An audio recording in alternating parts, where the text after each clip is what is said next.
So maybe you've progressed quite far along your spiritual path and you've recognized your oneness with everyone and everything. Yet maybe you still have a little bit of lingering judgment towards yourself.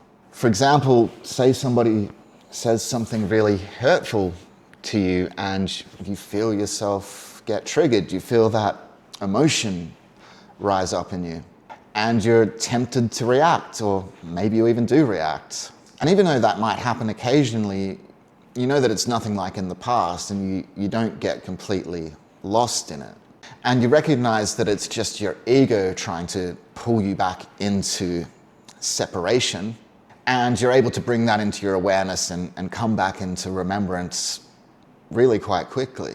And you also probably completely forgive the other person, recognizing them as yourself, but because you kind of fell back into the ego or unconsciousness, even if it was only temporarily, you still hold judgment towards yourself.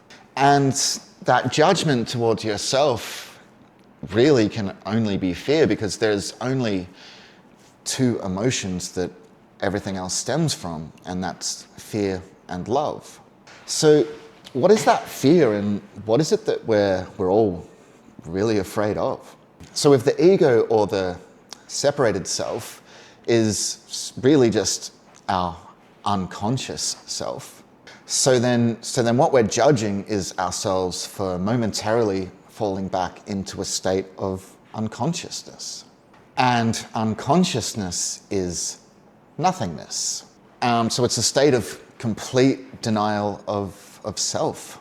So unconsciousness really is the perceived annihilation or death of the self. And even if that state is illusory, it is the state that we came from before entering the world. I spoke more about that in my last video, so you can check that out if you're interested. But unconsciousness, death, annihilation of self, complete self-denial, is really what each and every one of us is afraid of.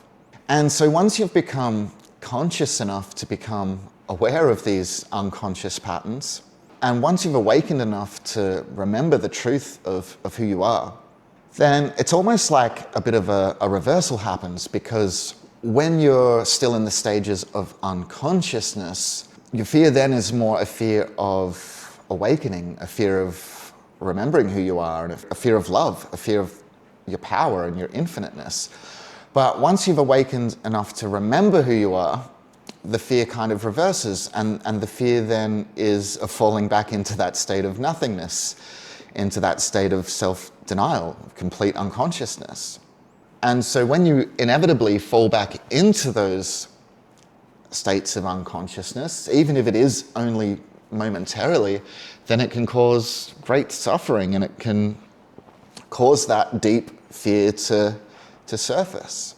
But if we can see the fear for what it actually is, a fear of nothingness, annihilation, death, self-denial, unconsciousness, then we can accept it as it is and allow it to surface in order to heal it. Because we've awakened enough to know that the unconscious nothingness that we fear is just that, nothing. And we were never apart from our source of being, and that nothingness was nothing but an unconscious dream state. And by becoming more and more aware of this fear of nothingness, we allow more and more awakening to everythingness. So yeah, hope that helped, and I'll see you next time.